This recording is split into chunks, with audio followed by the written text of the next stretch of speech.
This week's sponsor is Anchor.fm. In our experience as podcasters, Anchor is the easiest way to make a podcast. Anchor gives you everything you need in one place for free, which you can use right from your phone or computer. They have creation tools that allow you to record and edit your podcast so it sounds great, and they'll distribute your podcast for you so it can be heard everywhere: Spotify, Apple Podcasts, Google Podcasts, and many more.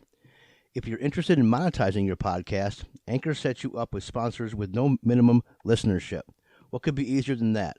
Download the Anchor app or go to anchor.fm to get started.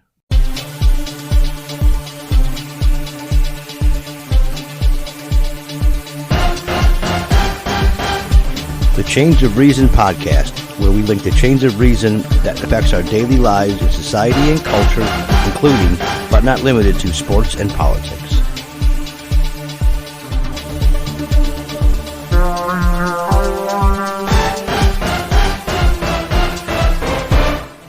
Welcome back to the Chains of Reason podcast. I'm your host, DJ Grand. I'm here as always with my brother Jerry. Hello. And our producer Ryan. Hello. Today we're going to have a conversation about gun control and the Second Amendment. First, we need to go over what exactly the Second Amendment is. Most people don't even know that actually, or haven't read it, don't know much of the Constitution, let alone the Second Amendment. And it is: a well-regulated militia, being necessary to the security of a free state, the right of the people to keep and bear arms shall not be infringed. I think we need to talk about that for a little bit, because there's so much into that one little tiny sentence that we need to analyze it. First of all, most people don't understand what well-regulated means. Back when the founding fathers put this forth, what they meant by well-regulated was well-used, well-practiced. That when you had your musket in the corner, you know how to use it when you were called up. Well-regulated does not mean the government in any way regulating the militia. And my reasoning for that is, or my proof for that is, if you look at the second part, it says the people to keep and bear arms. It does not say the state to keep and bear arms. They made sure that it was the individuals who could defend themselves. And it wasn't for hunting. I need to get that straight. Hunting is a second thought. Even though that was a hunter-gatherer society way back then, an agricultural society, what they meant was to defend yourself against criminals that the government couldn't take care of, couldn't get there in time, and more importantly, a tyrannical government itself. So you could fight the government, which they did against Britain. Now, I took that as being, now outside of a nuclear weapon, all right, if the government has a gun, so can you. If they have an AR-15, so can you. So you can defend yourself from said government. That's how I took it, as I was being taught when I was growing up. No, I think that's right. With this some exceptions. I mean, it's illegal right now for you to have like an AR-15 with a grenade launcher attached to it. That's totally illegal, even though the government has that. And what makes it automatic illegal now too. Well, we can get into that because we'll get into that later, because maybe we can just jump into it now. The difference between automatic and semi-automatic. Do you guys know the difference? Yeah. Semi-automatic basically is trigger. Each time you pull the trigger, a bullet releases. An automatic is one pull and hundreds of rounds go at once. Correct. And the difference between what makes it a semi-automatic is that you only cock it one time. Mm-hmm. If it was like the old Western guns, you have to cock it every single time you shoot. Yeah, and that's the difference. 6-shooter, like a revolver. Exactly. Whatever, Correct. There weren't automatics back then. Well, the reason why that is so important is if you are being robbed, a woman's being raped, whatever, to have that in cock every single time could cost your life. Mm-hmm. A semi-automatic is vital to your defense, because you just pull the trigger once, pull the trigger twice, and you get 1 round, 2 rounds up into the capacity of your clip. I think that is vital, the semi-automatic point, that because right now the rhetoric from the left and those who are running for president is that they want to ban all assault-style weapons, and they always say semi-automatic. And I think they misconstrue, or they just make a mistake on the difference between automatic and semi. They're thinking a semi-automatic means automatic. So they'll let you have a musket. Well, the argument that see, I've also heard the left say that it was only intended for a musket, that they wrote it only for you to have a musket. Well, you know the flaw in that reasoning is? Well, then they never intended an iPhone. So the freedom of press does not count for an iPhone. They never intended even a telephone at that time. So you're not allowed to have a telephone. They can regulate that. So that is a horse hockey argument. Don't you agree? Well, putting a musket in your like belt or your pants would be a little tough. So. Well, not even that. It's just like you were saying.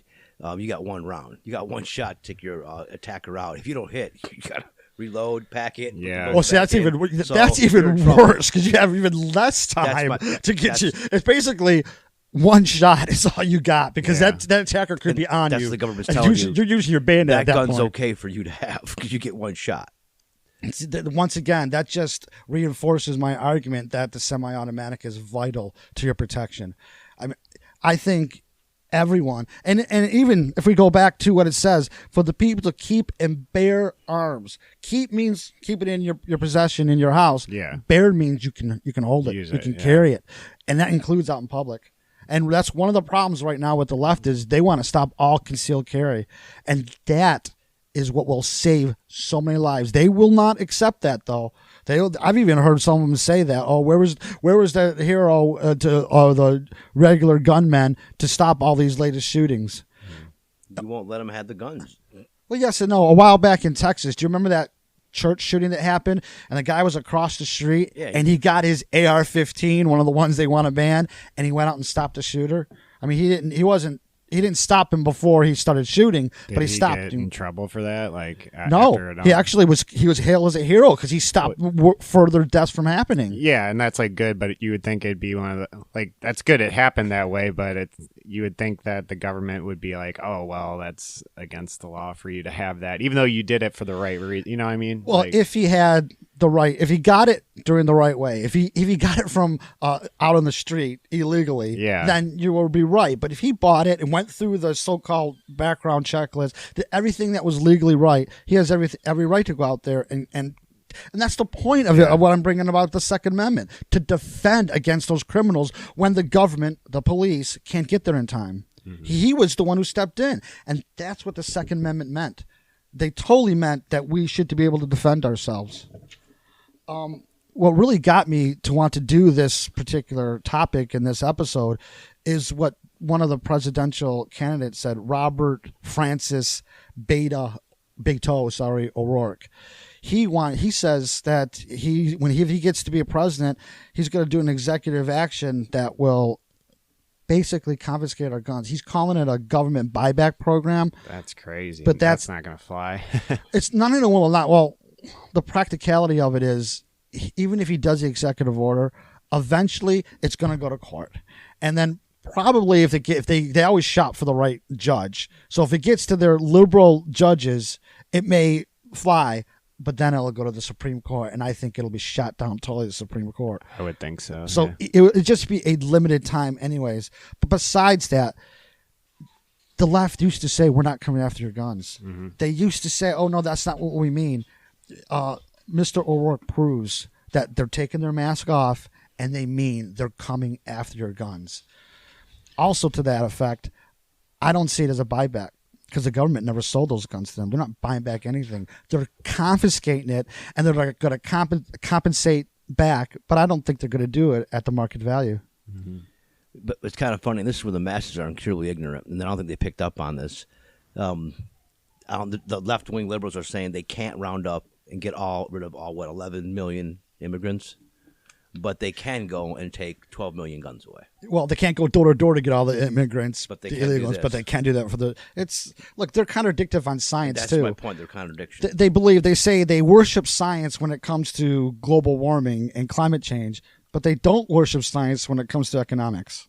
They're selective in what they want. Whichever backs their agenda. Yeah, same thing with the Constitution. They're only for the Constitution when it helps them. Yeah. When it's against them, because like Woodrow Wilson said, one of our worst presidents, the Constitution is a living and breathing document, which only means we get to change it by fiat, by how we want to, not by going because the founding fathers put a method in to change the Constitution, and they know it's difficult. That's what the amendments are for.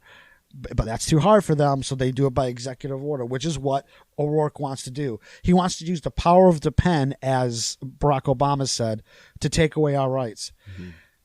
If you can take away our Second Amendment right, you can also take away our First Amendment right and our Fourth Amendment right. Once you start with one, then they're all fair game. So. That's exactly right. Like the dominoes. That's exactly right. Let's see, where are we at? O'Rourke had a Reddit conversation where it was Ask Me Anything. I think he really put his foot in his mouth, because the question was, how will you confiscate millions of AR-15s? And his reply was, Americans will comply with the law.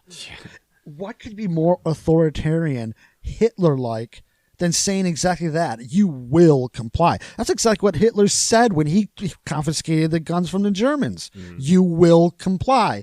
Yet they call Trump the Nazi. Yeah. Well, you'll have to use, because, people that own guns do not like them taken away. So to me, it's a huge contradiction, but they don't care about their contradictions. They're pragmatists. The end justifies the means, whatever will get them to get the guns off the street. They want us disarmed because they believe in absolute power of the government, where us, individual rights people believe that no, the sovereign is the individual, not the government. So moving on, one of the left's biggest arguments is that they want to have a national background check system. Well, the problem with that is, and I got all this information from John Lott's website. He basically said that the National Instant Criminal Background Check system is flawed. And the reason it's flawed is it comes out with many false positives. Instead of going by the exact name or using social security numbers, the government does it phonetically, which means if your name sounds like someone who has a felony and isn't allowed to have guns, or mental illness, then you're not allowed to have guns. That's crazy. That doesn't even make sense. Because it's the end justifies the means. They want to get the most guns off the street as possible, and this will do it for them. So is that like if it's like ethnicity or like I don't know, like what does that mean by like with the sound of it? Or if your name is that's phonetic, sounds like someone who is mentally ill or a felon, then they think they have the right to take your guns away. I'll give you a good example. Back when I was in school, and I think you remember him, our last name was very similar to somebody else's last name. Okay. I mean, very confused. I was even my first day of school, I was in the wrong classroom. They had to come and get me and take they me. Mixed you up. Correct. So think about it now. If this guy goes and applies, or he has a mental illness, and I go and want to get a gun, because our names are that similar, I'm wiped out. Mm-hmm. I'm considered to have that mental illness. And our names, believe it or not, they rhymed. They were that close. That's the thing. It's a name, though. It's it has nothing to do with like you. No, I hear you. But that's exactly what you're bringing. Correct? Absolutely. Exactly... Well, there's also it actually happened, though not with guns. When the no-fly list was really, really big back after 9/11, or soon after 9/11, a couple of years, they did the same thing by that. Senator Kennedy, Ted Kennedy, was on the no-fly list because his name was connected to a felon. He actually got caught and couldn't fly one time because his name, and it was close to that of a felon. It rhymed. Yeah. The government has already proved they're incompetent, and not with guns this time. Yeah, and the same reason. One of their top precisely. Senators got caught up in it. If they're incompetent in that way, hell, if they're incompetent in running their own website, they can't even get that off the ground. How are they going to be able to to do a background check correct? Another point that I'd like to make right now is what the left wants to do is they want to make it illegal or force you, if you're going to transfer a gun, that every single transfer goes through a national background check. The problem with that is it hurts the people who needs it most. Basically, what it means if I was gonna give you or sell you 6 of my guns, you have to go through a background check for all 6 of the guns, pay a fee for all 6 of those guns. Now, who does that hurt the most? The ones who can afford it, who are more affluent, or the ones in the urban areas who need the gun protection the most but can't afford to pay all those fees? Who's it hurt the most? That affluent person or the one in the urban areas? The urban area. It's almost like when you go out to buy a car now, you can't get a 6-cylinder. Everything's a 4-cylinder unless you pay $1,000 right off the bat. So the people who can't afford will never get a 6-cylinder. Same kind of thing. Same with exactly the same. It's same with the guns. The people who need it the most will not be able to get them because they'll be priced out of it. Yeah. This is the government kind of guiding the herd. It's using the bureaucracy. No, yes, it's the Cal Sunstein. I forget his name. It's Sunstein's his last name. His poke and prod. Yeah, prodding the herd. Yeah, he will poke and prod the herd to get it to go the way the government wants it to. Cass Sunstein. That's his name. Cass Sunstein. Yes. The next point, and this to me are red flag laws, and this I have a huge problem with, especially since, well, you guys ever see the Minority Report, the Tom Cruise movie? Tom Cruise, yeah. Okay, what's the premise of the Minority Report then? Explain it to our I've never seen listeners. it. So, yeah. He's a isn't he a detective? And he's trying to figure out a crime with the whole like mind He's with the reading government, and he things. is a cop type character. Yes. Futuristic, and he's like trying to find out this murder that happened. But they do like real sci-fi stuff in that with like those mind reader things. Or I forgot. It's been a That's while, the only so difference. That's the only thing that comes up to me in my head, actually, it was the Minority Report. They were using psychics to try to tell you to tell the government if a person was going to commit a crime in the future. Yeah. So the difference in red flag laws to that is there are no psychics. It's all about they're going to stop you if you're going to commit a crime in the future. Right now, there are red flag laws in about 14 states. That's bad enough. But I don't have a problem with states doing it. I believe in states' rights. And if they want to do that, it's their right to do it. You ultimately have the freedom to get up and leave and go to another state. Yeah. The problem comes, and here is all these presidential candidates, they want to do it on a federal level. There's nowhere to move. Be everywhere. Everywhere. Yeah. There's nowhere to move. And once that happens, talk about dominoes falling, that's it. It's over with. It is basically an invitation to authoritarian, totalitarian type dictatorship where they're going to tell you how to live, what to do.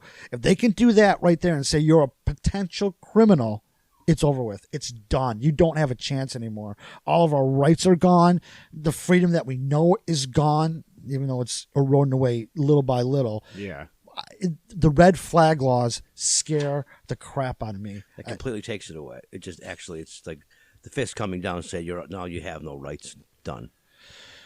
Now, my last point on the gun control is they always say, how can we stop the problem? How can we stop all this violence or these shooters coming into our schools, our Walmarts? The biggest way to stop it is no more gun-free zones. Every single shooter in recent history has gone to gun-free zones. I mean, look at the Batman Aurora shooter. He went to the Batman movie. Yeah, the movie. Yeah. That particular theater was a gun-free zone theater. Every single one of them. Church, Walmart, the government buildings. That concert in Las Vegas, downtown, all of them. See, the gun-free zone is a problem. Now, it's not going to stop all killings, but if people were armed, that shooter potentially could be stopped. And they will think twice about even doing it because they know people could be armed. I could be shot back at. Mm-hmm. I think that is the biggest way you can stop violence from happening. I agree. Now, right now, also in Europe and there are gun control laws. Yet there are still mass killings, like you were saying. They're not using guns, but they're still doing it. They're using knives. Like in England, yes, not where knives, assaults, and deaths went up. And now it's actually turning into using cars to run over people at mass events now. So you take away these guns, this is still going to happen. You're going to have these people that are going to want to hurt many people at once. Well, that goes back to the assault rifle thing. Calling it an assault rifle, if I took a pencil and stabbed you, I would be using that pencil as an assault weapon. It's an assault pencil now. Yeah, exactly. So it just doesn't make sense. Their arguments sometimes they fall flat when it comes to logical consistency. And I think that's for reasons, like you said, prying the cattle. They're basically making the population, the citizens, go left when they want to hit them in the right butt end, and vice versa. And this is exactly what they're doing. They're taking away the guns, knowing full well this has nothing to do with guns. This basically has disarming America is what it's about, not protecting the citizens. And the problem with disarming America is what we go back to the Second Amendment and what the founding fathers knew would happen. We can't stop a tyrannical government. No, I think Ayn Red said it too. If you want a dictator, you'll get it. Right? Did she say that? She Something said, like that. if you want a fascist dictator like in Nazi Germany, you'll get it. If you want a holy dictator like in Soviet Russia, you'll get it. That's exactly what she said. What's happening right now? Well, what she meant by that is that your philosophy is going to determine it. If your philosophy is that you're not aware, you're not on top of things, if you want the government to take care of you, if the government can grant you so-called like trans rights and all these civil rights that are really not true civil rights, entitlements, if they can do that, they can also take away your rights, because your rights don't come from the government. The reason I have a right to defend myself is because I'm born a human being. That is where my rights come from, in the natural state that I have a right to defend myself. Even before a government, I have a right to defend myself against an aggressor. There's no government that gives me that right. Just the fact that I'm alive, I have that right. That's what they don't understand. Yeah, look over in Hong Kong when China treats their people. There's no individual rights over there, none whatsoever. Yet over here, that's what basically people want, to go towards that kind of state of government. They don't get it. I totally agree. When it comes to gun-free zones, this once again was from John Lott's crimeresearch.org. 98% of U.S. mass public shootings since 1950 have occurred in places where people weren't allowed to defend themselves.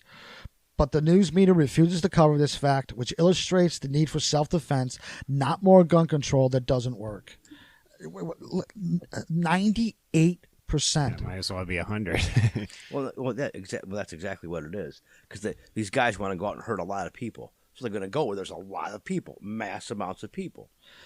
I totally agree. One last thing about the background checks. There's not a single background check that would have stopped any of these recent, in the last 30 years, mass shootings. None of them would have stopped. Yeah, they got the guns out of their way. You know? Exactly. And, well, let's look at the most horrific one, the school shooting and where the kids were murdered and little students in Connecticut. He went and stole the guns from his mother and then killed his mother and then went to the school. Yeah. What background check would have stopped that? Yeah, nothing. It's useless. What they're trying to do is saying we're doing something, because that's what the people I always hear them say. We got to do something. So they do something, and that something they do is useless. It won't stop at all. So in conclusion, I want to reiterate that my right to defend myself, even if it means using a gun. I mean, I have the right to defend myself if I lose the gun too, and then got to go hand-to-hand combat. Exactly. Yeah. But the point is, using a gun, I mean, even women need it to potential rapes. Mm-hmm. I mean, I don't want my daughter going out to a dark, like, public garage or just a city, you know. Exactly. Wrong time. Exactly. And I want her to be, if I'm not there to help her, to be able to defend. And I'm sure your future child, you want the same thing. Yeah. So, or anybody. You know? Absolutely. It's the right to defend yourself. You have the right to your life. And that's where the Second Amendment comes from. The right to my life. Guys, have anything else to add? No, I agree. That's very good points there. So I want to thank you so much for listening to the Change of Reason podcast. You can go to our website at changeofreasonpodcast.com. You can always listen to us at Anchor FM. And our email is changeofreasonspodcast@yahoo.com. And I want to leave you with the question, how can anyone be so lightened when the truth is so poorly lit?